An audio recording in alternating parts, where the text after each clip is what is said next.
Hi guys, how are you doing? I hope you're doing fine and the Lord has kept you. Once again, welcome back to Life Plus Show. As usual, our main focus is always to deliver the best. And as you can remember, our last video we did about mental health and we pounded and just gave an overview of what mental health is and even gave the examples. So in line of that, there is one that came out very clearly that one effect of mental health is always depression. And we thought of why can't we get someone who has passed through depression so that she can share her story. Maybe through her journey, we can help many souls to get how to walk through it. And before we forget, kindly, if you're new here, please subscribe and be part of us because here you will love it. Therefore, without much further ado, let me give her the opportunity to introduce herself so that we can know who we have here today. So, karibu san. Hello, everyone. Thank you, Benta, for this opportunity and even for inviting me to Life Plus Show and even for the initiative you took to impact lives through the stories that people share on this platform. My name is Diana Deborah Achieng. Yeah, I come from Homa Bay County, but currently I live along Thika Road. I'm born again, and I would love to share a story of a journey that I went through, which I believe is going to impact someone somewhere. The same way during my journey, I wish to hear someone's story that would motivate me or encourage me to keep fighting. So I hope you will be blessed. Thank you. Thank you so much, Diana, for accepting to come to Life Plus Show and even for accepting and getting the courage to share your story.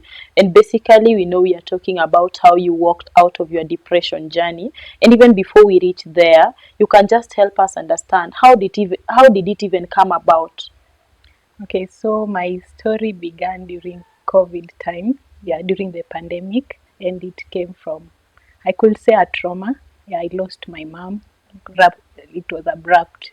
So I think that was the start of the journey. You Yeah, lost your mom abrupt in an accident or it was like you talked to someone last night, and then the next day she's admitted, and then the next morning she's gone. Yeah. okay. So where were you at this time? I was in school. I was a second year, and I think on that day when the news came, I was on my way to submit a cut, and someone gives a call, and the next thing they tell you is your mom is no more. And this is someone who, even your contact list is still showing he's in your recent calls. Yeah. So you were so close to your mother. Yes, yes. My mom was, I think, the best lady I could have ever seen. She was such a role model. She was so resilient. Yeah, she did so well to raise us on her own. Yeah, but then along the way, illness came. But then I think during that time, the doctor said it could have been COVID that killed her. And then also the fact that I am only one sister amidst boys, it means that she was the immediate female friend and relative. Yes. Okay. So you receive a call, it means you're also in the school because you're submitting a cut. What was your reaction? How did you feel? Okay, it you know, my mom initially had called me to go home like in 2 weeks before now this happened, and she requested me, Dana, can you come home? Okay, it was the phase two of COVID. Yeah, as you all know, COVID came the first, and then there was a break. Things tried to resume to normal, and then we now had phase two ilihit. So ilikuwa hiyo time ndio alipass. So having seen how people went through lockdown, separation from families, I think she did not want that separation between me and her because of the fact that we were so close. Okay. So she was like, now if provision is not there in Nairobi, how is my child going to survive? So she had requested me to go home. But I told her, I don't think it's going to be tough this time. I think it's just for some few weeks and then things will resume back to normal. So this morning, I'm going to submit a cut, and then I hear the news that she's gone. I was on my way to submit that cut, and I did not know whether to stop, to go back to the house, or to go and submit the cut. But somehow I gathered myself and went to the house, and then I just felt like my strength was gone. My strength was gone.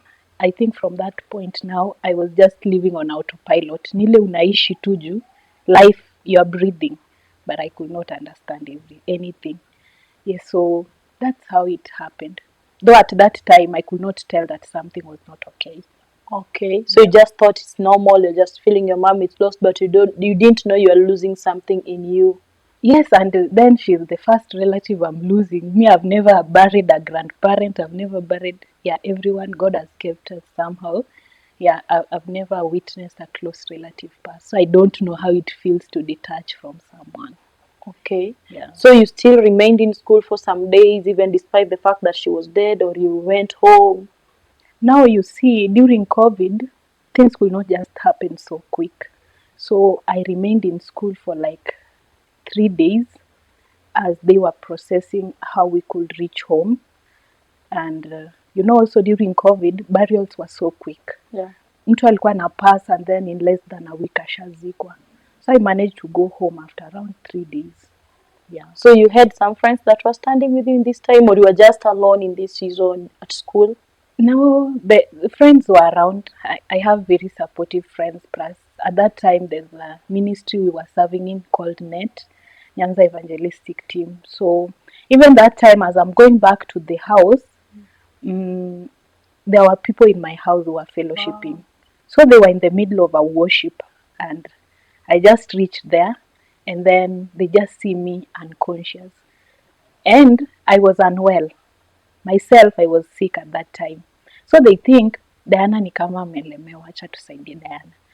The only thing I remember saying bent after that is my mom has passed. And then I fell down. I could not tell them anything. I could not explain anything. I just said my mom has passed. What was their reaction? Okay, they couldn't. They were also shocked because I remember as I was leaving the house, I told one of them, as she was sympathizing with me, I told her, hey, by the way, my mom is also sick, but I know her as a strong lady. I know she'll overcome. Kumbe hiyo time nikisema hiyo, mama ashalazwa sasa, anapelekwa sasa. So they were there, they just held me. I remember two of them held my hands. Now they were just singing still because they were in the middle of a fellowship, but now I'm there crying. Yeah, and all through until I went home, my house was like a whole mass place to sleep. Everyone could come. Yeah, until the day I was going home, that's when some of them now left my house. Wow. It was like they were just coming in shifts. Yeah, actually, I remember the illness began when now I went to bury mom.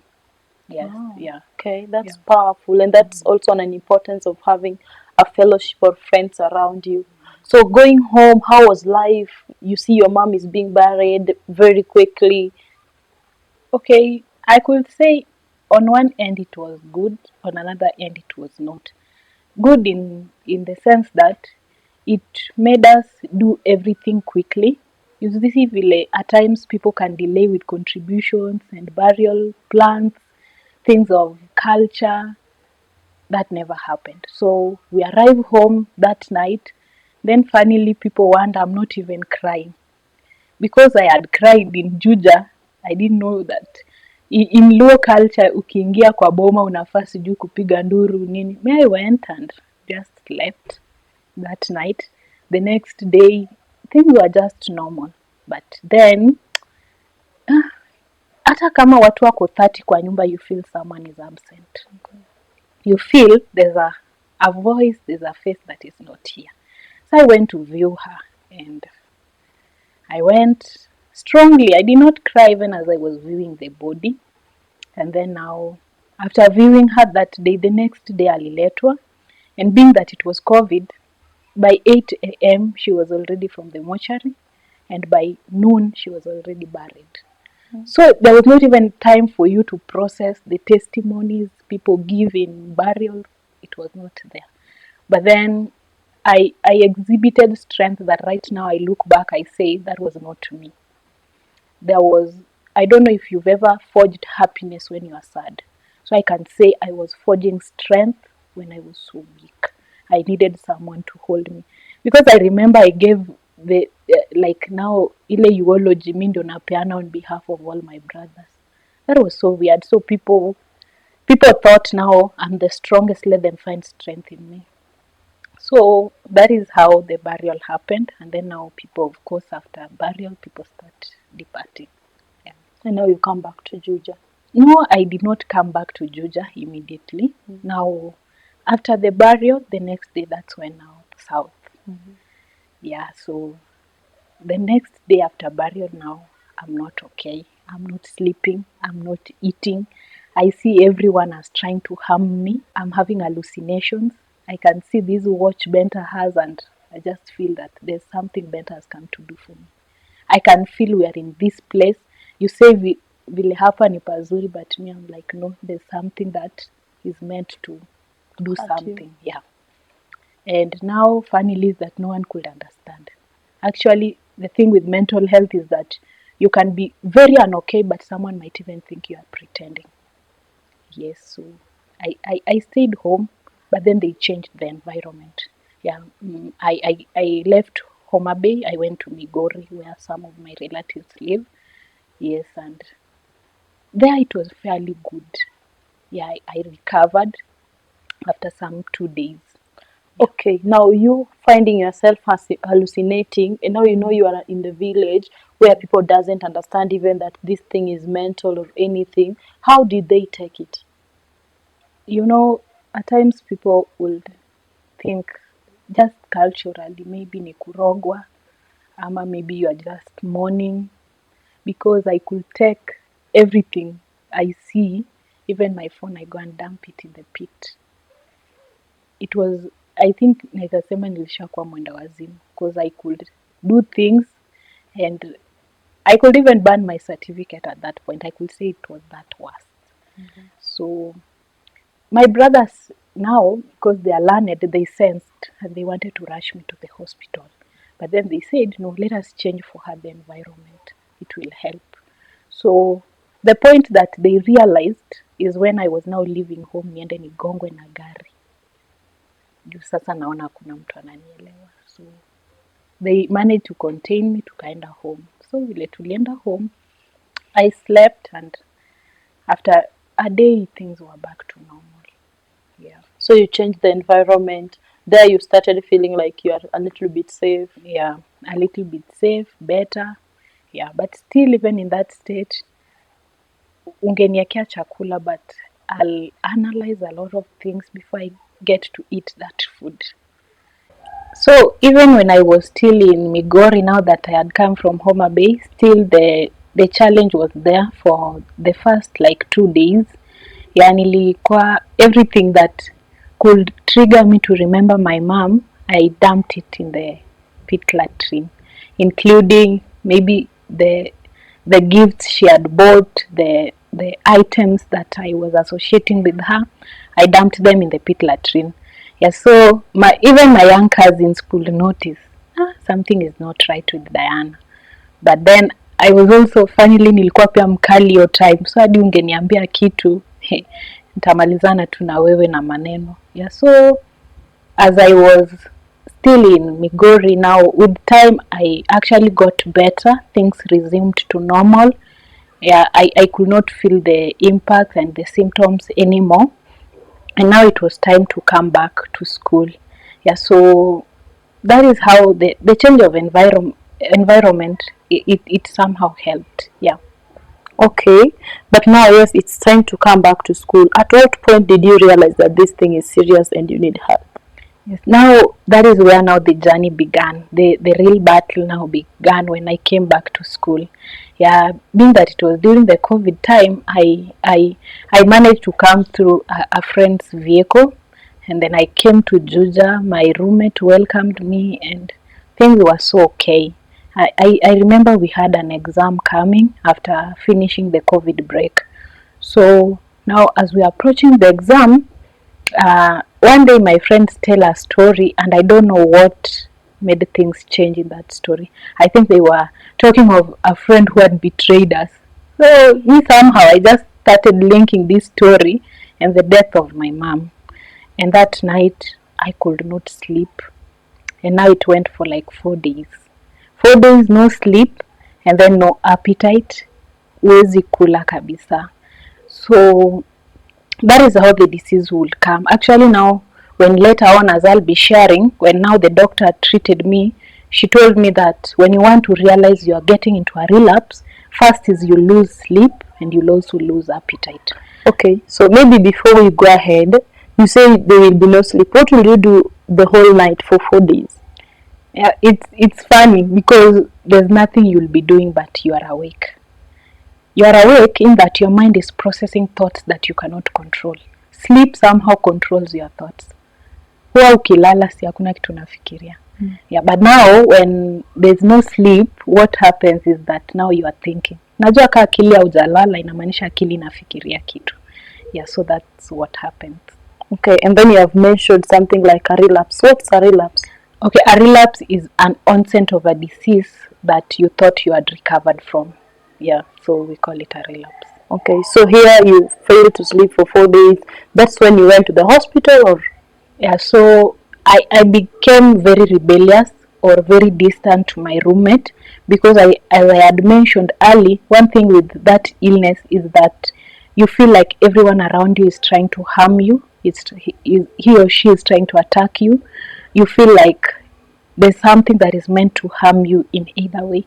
So my friend could cook, I'm not eating. So even when I fell ill, she wondered why I did not mention it to her. So what happened is, now see I'm feeling my roommate is the one who is trying to harm me. I went to the hostels where a friend of mine is also staying in the school hostels. So as I am there, I'm still just having the same symptoms. You are not eating, you are not sleeping, you want to block everyone, you want to undo everything, including your emails, you want to delete them, you want to... It was so tough. I think there are people I deleted their contact in that season. Na haki sikupenda. It's that when that illness attaches itself to someone or something, that's why I was even sharing that I was throwing some things in the pit latrine. Yeah, it's because that illness is trying to link something to something that now you perceive that is trying to harm you. So I went to the hostels, of course, with my friends. Now we are there reading for an exam at that time. Mi unajua now sisomi juu akili haizi shikanisha anything. So then I tell my friends, sisikii vizuri. Wanaanza unasikia aje? Nawaambia hata mi sijui, but I just feel I'm not okay. But then, just a disclaimer before I continue, it's always not good to ask someone, especially if they have a mental health issue, that unasikia aje ama nini mba. Because you see, like the illness I had, but it's called acute psychosis. Yeah, so later on I was diagnosed with acute psychosis and severe depression. So they ask me, unasikia aje, nini mbaya? But then I cannot explain. Actually, at that time, if you were to ask Diana, I wish I was able to explain for them what happened. So hapa, mi nimewaambia tu, mi nataka niende nipeleke hosi juu sikuli na silali. Okay. That's what took me to the hospital. Because I was already having fatigue. I think now when I fainted, now that's when they knew it's serious. It's serious. Okay. Yeah. So you fainted in the hostel or outside there doing your things? I fainted in the hostel.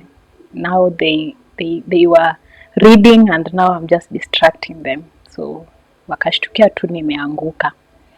Now they were very good friends. I don't know how that lady somehow convinced me hadi akachukua namba ya bro wangu because I could not easily give it out. Nilikuwa na feel unataka tu kufanya kitu na hii namba, something of that sort. So wakanichukua wakaniambia tunataka uende uchukue vitu zako kwa nyumba tuende hosi. So that's when now they took me to the hospital, the school hospital then.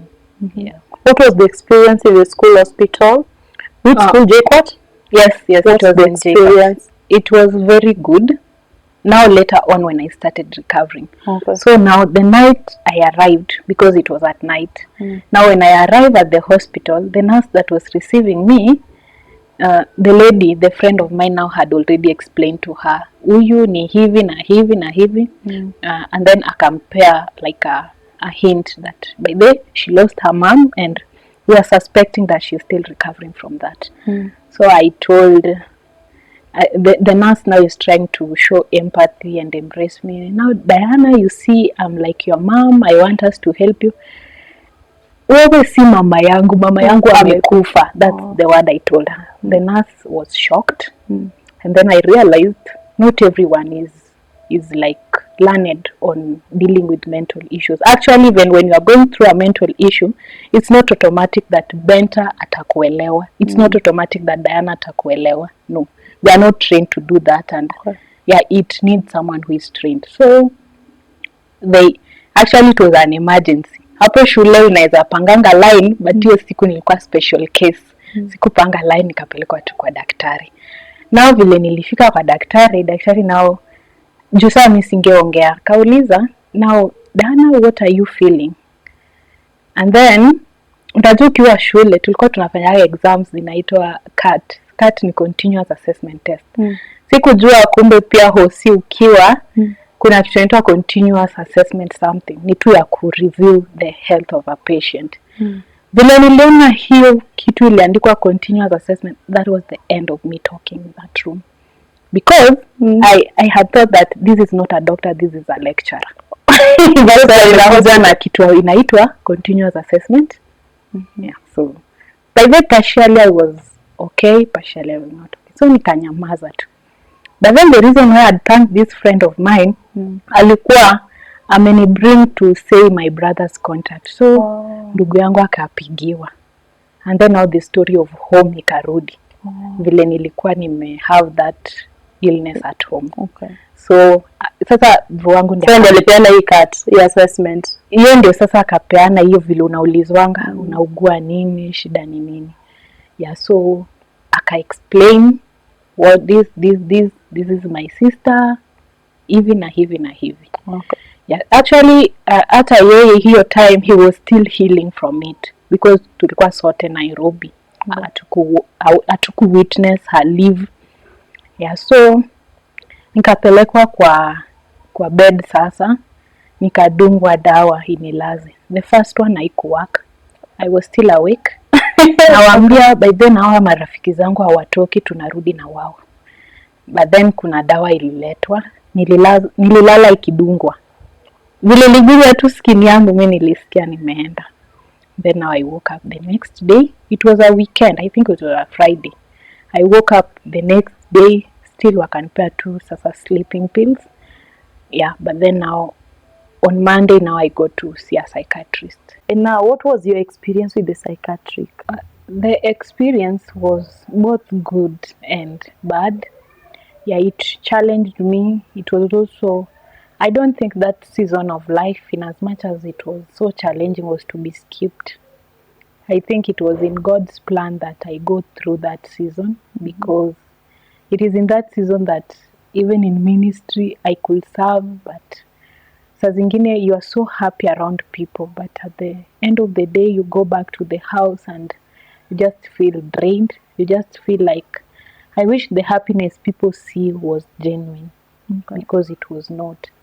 Or you have to go back to the house and you take the drugs, and the drugs were so sedative to mean ukimeza ni kazi na kulemeza immediately. Like I could take them and in 5 minutes I'm already dead asleep, and I had immense appetite.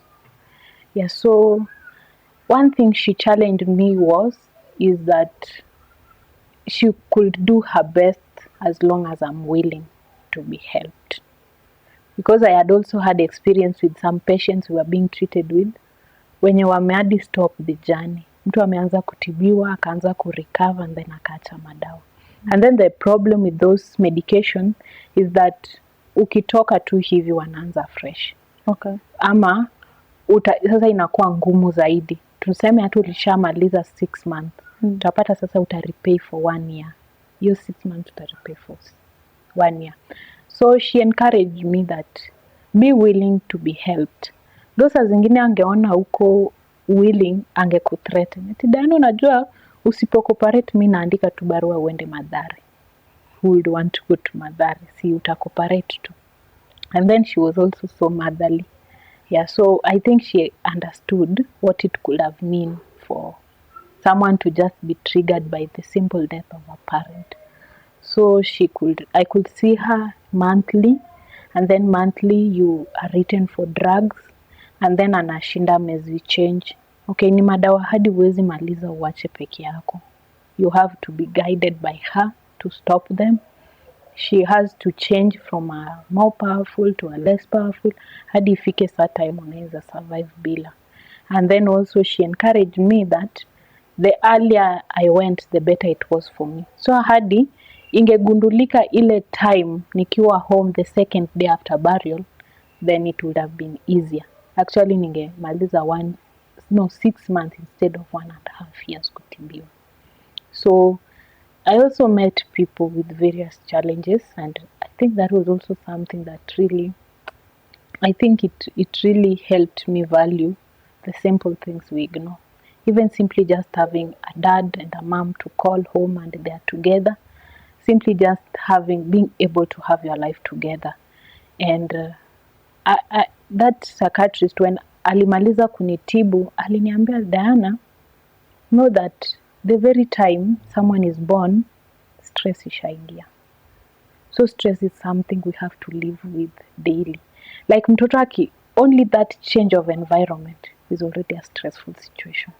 So aliniambia, out here there's going to be unemployment. Funnily, I was unemployed for 2 years. No, it was 1.5 years. So to me, if ingekuwa kukua triggered na mental health, ingerudi tena. So it helped me embrace life. And then the fact that after going through that journey, now I could meet people, and someone finds it easy to open up to you when you're able to relate. When you're able to relate with them. And yeah, so it was both a challenging time and a trying time as well. Wow. Yeah, I think I saw both sides of it, and also just as a believer to really rely on God. I think along that season there's a sticky note I wrote. It's a psalm that usually say that when my heart is overwhelmed, lead me to the rock higher than I. I kept reminding myself that word because kuna times ingefika haujui nini mbaya benta, but una feel siko sawa. Now the worst time was when una feel hauko sawa but you're already on medication. Una feel uko helpless, like you just feel stuck in life. So when I wrote that verse, it was like a constant reminder that there are times when only God can sail you through. Juu hata huyu daktari, yes, anafanya part yake, but now it's only God. So I knew in the rock that higher than I is a rock higher than my emotions, a rock higher than my current situation, a rock where only God can hold you. Yes. So it also drew me closer to God, very, very close. I remember kuna times ningechukua hizo madawa naenda behind engineering workshops. Napigia Mungu magoti namwambia I'll have to pass my campus. Juu wewe ndio ulikuja ukachukua mamangu. So I think it was also drawing me more to God and even to rely on Him. Especially the times when I could realize the drugs are no longer helping. Yeah. Okay, so maybe just 2 highlights. Number 1, because you had gone through this process with a psychiatric, and you mentioned before that there are times you would meet people who are supposed to see the same doctor. Is there any other person that you met that her situation or his situation stood out for you? I think one was about the friend I talked of who managed to take me to the hospital. Her cousin had an illness. Unfortunately, yake alizaliwa nayo. And then also, there was someone who later on ali explain, alikuwa amepitia breakup. Huyo ndio sawa mwenye nilikuwa nasema, alikutana na mimi akaniambia kama ulimaliza, tami nitamaliza. And then now, of course, just serving in NET, you could meet people who have challenges and you are able to relate with them what they are going through.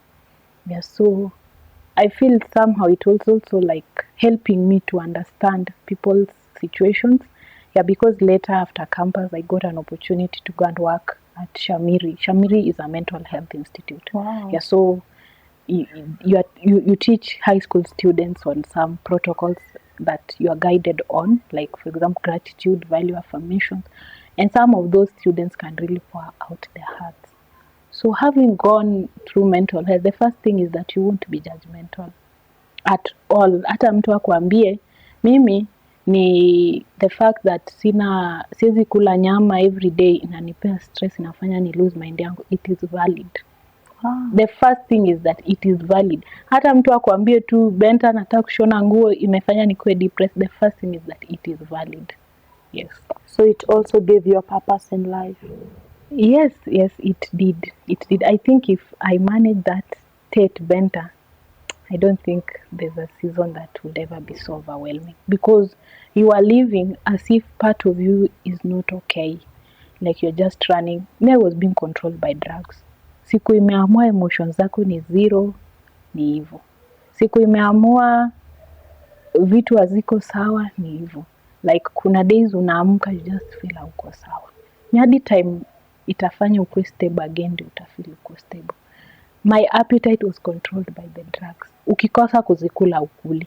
Ukikosa kuzimeza ulali. So that was now the challenging part of the drugs. They were also so addictive. But then now that was on the psychiatrist to control them. Wow. Yeah. And now, because we have not forgotten that this thing happened when you're back to school, and even you're attending the school hospital, what was your experience in the academic side? Because you are now here to balance the two. I remember my first exam after my mom passed. I went to the exam room and forgot everything I had read. Everything. So nilikuwa natumia application. Apply vitu nadhani najua. And then another thing is also, saa zingine ningeshindwa kabisa. But now the fact that you're a Christian na watu wanajua unaenda union, hata huwezi anza kuuliza kando. But I thank God sikuwaipata cut. Kuna days nilikuwa natoka hosi hivi. I think I mentioned that nilikuwa sick pia before my mom passed. So kuna time I was being seen by two specialists. Mmoja anatibu joints, mwingine anatibu hii mental health. So saa zingine nimetoka naenda cut, but niko na madawa kwa bag. So there's an exam where I just broke out and started crying. Nalia na naandika. Then nikaenda powerhouse ya JKCU, nikaomba, nikaambia Mungu, I don't think deferring is the best thing. The fact that COVID pia imekuwa imetuwastea time. But then I managed. I got the grade I wanted. Wow. When I finished. Congratulations. And it was hard. It was hard in that season. I think my transcripts inaisema yote. I remember kuna time nilikutana na beshte yangu mwingine akaniuliza, Diana, si wewe ulikuwa unapata A na B's, kwani nini nimekufanya? Such comments, when someone is going through a challenge, such comments hata ionyesha, but inaingia ndani. Yes. And it triggers also and it triggers what's now underlying. Okay. Kuna time a friend of mine akaniuliza, we na hii economy unanenepa tu. I wished to tell her, I wish you knew that I'm also wishing that that was not the case. Because the drugs, one of the side effects is weight gain. I think I gained nearly 6 kg in a span of 6 months. So the academic bit was so hard. It was so hard. Kuna times ninge oversleep, class imepita. So there's a day I was in class and then a lecturer realized siandiki na ana dictate notes. And she was this strict lecturer. So akaniuliza, now we mbona uandiki notes zangu na nakusomea? To her it was so rude. Ana dictate notes, the whole class is writing. And you are looking at her. You are looking at her. Kumbe akili lishapotea, mimi siko hapo, mimi na juu vile aliskip part moja nikakosa kuelewa ni nini alikuwa anasema, ni hivyo mimi nilipotea. So nikawa like, let me just sit, I'll go and ask for a book, niendelee kuandika notes from my friend. So akaanza kuniharass. But then akaniambia, after class I'm going to deal with you. So unfortunately or fortunately enough, that began my breakthrough. The lecturer was a trained psychologist. So hata nashukuru Mungu hivyo alinipata siandiki notes, because now she began to be my counselor. Up to date, she's one person you can call. She's in class and she's like, Deborah, I'll give you a call. Deborah, you don't need to use your airtime to call me. I can always call. you. So she began now the help to me because yes, nilikuwa nimeandikiwa by their counselor at JKUAT Hospital. But now the fact that I had explained the symptoms, ni one of them you now like you don't trust someone. Yeah. I did not feel okay sharing with the school counselor. So huyu vile akanipata hii siku akanisema follow me after class, so nikamfuata and then tukaenda, kanipeleka mahali, kaanza sasa kuniuliza why were you not writing my notes? Kamwambia I somehow lost you in the middle of the class. Kasema what's wrong? Kumbe huyu mama alishaona there's something behind all this. This is not her. I poured out to that lady and that was the beginning. Now she was a lecturer and she's also a counselor. That lecturer literally saw me come from D's and C to A's at 4th year. Wow. And she was so proud of that. Akasema, now this is your potential. I'm sorry I talked to you that way, but you see, it helped you. Because she was a believer, she believed that somehow God orchestrated that ningekosa kuandika notes, ndio aniatambue, anisaidie. Wow. Yes. So finally, I can say through my academics, she really helped me. Yani hadi saa zingine ungekuwa na clinic and you want to go or you have a cut, she could always help you to reach out to the lecturer. Yeah, reach out to the lecturers and then pia to just help me. Angepata the struggle, especially during exams. She's one person who will come to an exam room and then come and whisper to your ears, you just came to confirm you came for the exams. What? A lecturer. You feel so good about that. Yes, so I can say she really helped in my academics. Of course, there was such a drop. There was such a drop in my academics. Juu kuna cut nilituma, ilikuwa like a takeaway cut. Nilituma nikiwa burial ya mamangu. Kwa burial but tunatuma cut. So if it were a matter of performance, ingekuwa affected. Yeah, ingekuwa poa, yeah. But glory to God, at the end of the day, you graduated with the grade you wanted. Yeah. Wow, that's powerful. And that really encourages everything that someone, you see, sometimes we see these things when we don't really understand. And maybe, for example, me as Benta, if I speak about maybe mental health, there's some things I can do maybe based on my research and everything. And you coming here to tell us your life testimony, what you have walked through, and how much you have come out victorious. It's so much impactful, and it can give someone maybe hope and confidence to be sure that if Diana managed it, then I'll manage it. Yeah. So maybe at the end of it all, what can you say about it? You finding yourself to being affected and now walking through the journey. What are some of the lessons that you learned? One of the great lessons among many that I learned from the experience is just a reliance on God. Yeah, because as I had mentioned, is that at times you go through things in life that we mwenyewe huwezi elewa, and in as much as you can try even to use the drugs, to see the doctor, at the end of the day, you really need a higher power. Yeah, because you see, something with mental health is that huwezi sema naumwa na kichwa, naumwa na mgongo, no. At times you feel there's nothing to stress me right now, but I'm feeling so stressed. So I think one of the things that the doctor told me is that, Diana, we treat, but it is only God that heals. So I knew at the end of the day it will be God that to help me through the journey, because there are times people wamepitia all that treatment, but then unapata mtu ameshindwa kupona, because with psychiatric drugs you can take them even for as many as 7 years or so. You can even take them for the rest of your life. Yeah, think about people who even have anxiety issues. Those people battle with that state for like the rest of their life. So one thing is just to trust, really, really to trust in God, that God is able to do things either through doctors or on his own power to heal us. Another thing is also just patience. Yeah, to be patient with circumstances, with the healing process. It doesn't have to be really mental health, but let's say even a lifestyle disease or maybe just a situation in life. Because mine, I knew in the long end I would just get normal, because people have lost relatives and they gather themselves up. So I knew at the end of the day that I will eventually get well. But now being patient with that situation, because I got to take the drugs for like up to 4th year, 4.1. So that was really, really a long time. Another lesson I really learned is how to handle mental health challenges. Yeah, especially when you see someone in a mental health situation. Just as I was sharing today in Abenta, one is that don't judge.